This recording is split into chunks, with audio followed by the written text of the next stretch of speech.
Hello guys, pag-usapan lang natin si Catherine Bernardo. Kanino madalas mag-I love you si Catherine Bernardo? Ayan guys, pwede na natin pag-usapan at pwede na natin alamin kung kanino nga naman kasi madalas mag-I love you si Catherine Bernardo.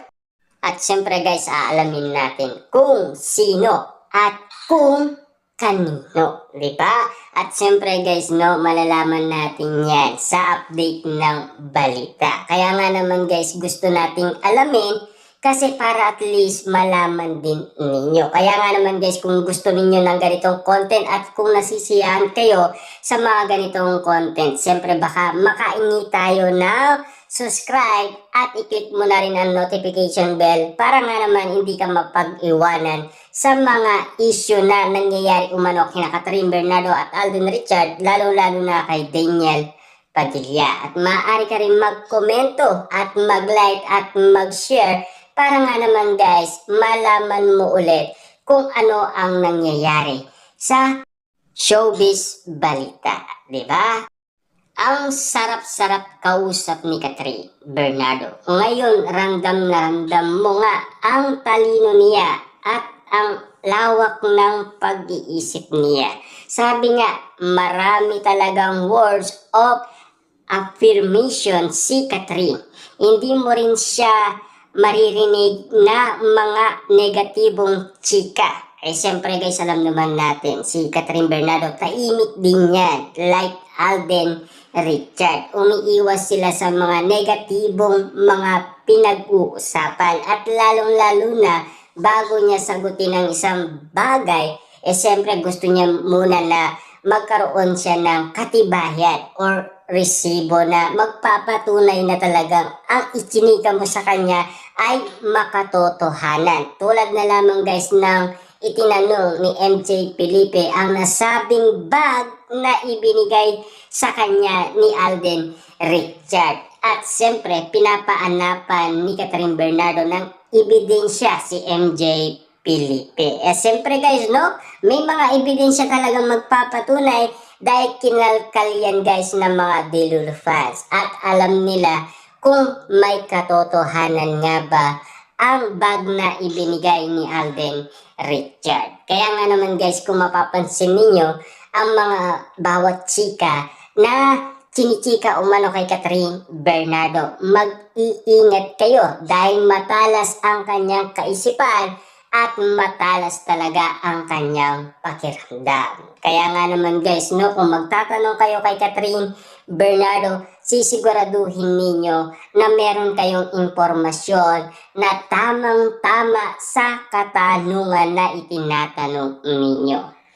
Hindi kasi kami lumaking expressive, pero ngayon na may pamangkin na ako, we're trying our best to say words of affirmation as much as possible. We learn that it's important to say, I love you, thank you, and I'm sorry to children, sabi ni Catherine. Madalas din niyang paalanan ang mga taong mahal niya na mag-ingat o palaging ingatan ang sarili. Also, please don't forget to take good care of yourself. Huwag ninyong pabayaan ang sarili ninyo dahil marami kayong iintindihin. Payo pa rin ni Catherine. Anyway, masaya ang pasok ng 2025 para sa maswerteng TNT subscriber na nakasama nakachikaan sina Catherine at siyempre pati na si Joshua Garcia. Yan nga naman kasi guys ang exclusive na pinag-uusapan kung bakit nga naman nililink umano si Joshua Garcia kay Catherine Bernardo na magkaroon nga naman sila ng teleserye or movie. Kaya nga naman kasi guys, kung ano ang nakikita ng dalawang mata, yun kasi guys ang mga reaction ng maraming tao na talagang sinasabi nila na bagay daw talaga si Joshua Garcia at Catherine Bernardo na makabuo ng magandang movie o teleserye. Siyempre guys, ang katanungan naman ng iba, baka si Joshua Garcia naman ang pagseselosan ni Daniel Padilla. Yan kasi guys, ang mga na-experience nating mga katanungan ng mga Delulu fans. Kabilang nga ng mga nananalong subscriber na ang register lamang sa kanilang mga paboritong TNT promo, sina Benji mula sa Pasig City, Jenica ng Quezon City, at Ophelia ng Tarlac. Hindi nila akalain na ang kanilang mga raffle entry ay magdadala sa kanila sa isang panangalihan na puno ng masasayang kwento kasama si Catherine.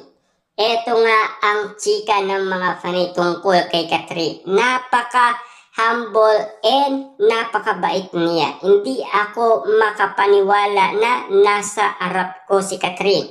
Sobra na appreciate ko po itong experience. Ibig sabihin guys, siyempre napakaswerte mo, kaarap mo si Sang Catherine Bernardo, sikat na sikat, big star, famous na famous, at sikat na sikat sa social media na laging pinag-uusapan ang kanyang buhay pag-ibig at lalo-lalo na kung ano ang madalas na kanyang ginagawa. Siyempre, lahat naman guys, latest yan at laging kumakalat nga naman sa iba't ibang social media platform. Kita niyo naman guys, no? Napaka-humble at napakabait ayon sa mga netizens. Kita niyo naman guys, no? Isang Catherine Bernardo, kapag kaarap mo na ay hindi ka makapaniwala na talagang si Catherine Bernardo ang iyong kaharap. Siyempre guys, alam naman natin, no?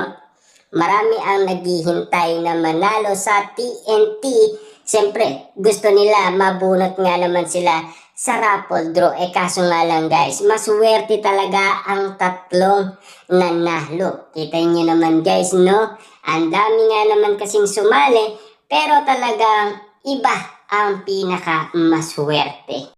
Cloud9 po talaga ang feeling. Di ko rin ini-expect na sobrang friendly at sobrang wise ni Catherine. Worth it po talaga yung puyat ko. Kinabahan po ako at hindi talaga makapaniwala. Napaka-humble at napakabait niya. At sana hindi siya, siyempre alam niyo na guys, no?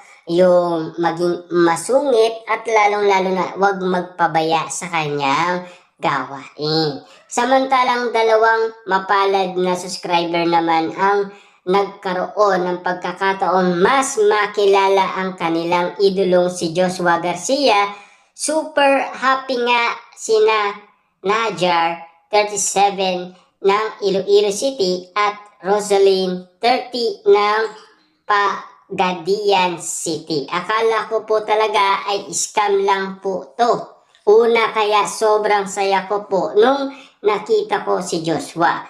Yung pamilya ko gustong makipagpalit sa akin para ma-meet si Joshua. Nagpapasalamat ako sa TNT kasi di ko in-expect na mangyayari ito.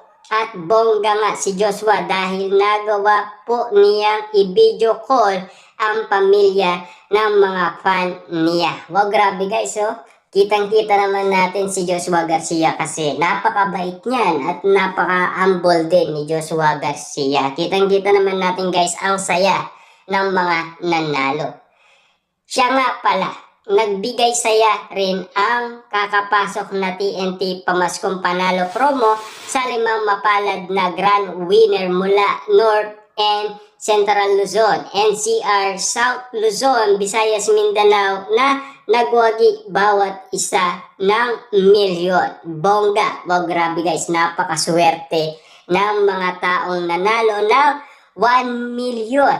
Kita nyo naman guys ang mga nabigyan. Talagang ibang klase guys ang Pamaskong Panalo ng TNT. Siyempre, nakilala pa nila si Catherine Bernardo at Joshua Garcia. Siyempre, kaarapan pa nila, di ba? At kausap pa, at kakwentuhan pa, at lalong-lalo na, meron pang bonding moment na kainan, di ba?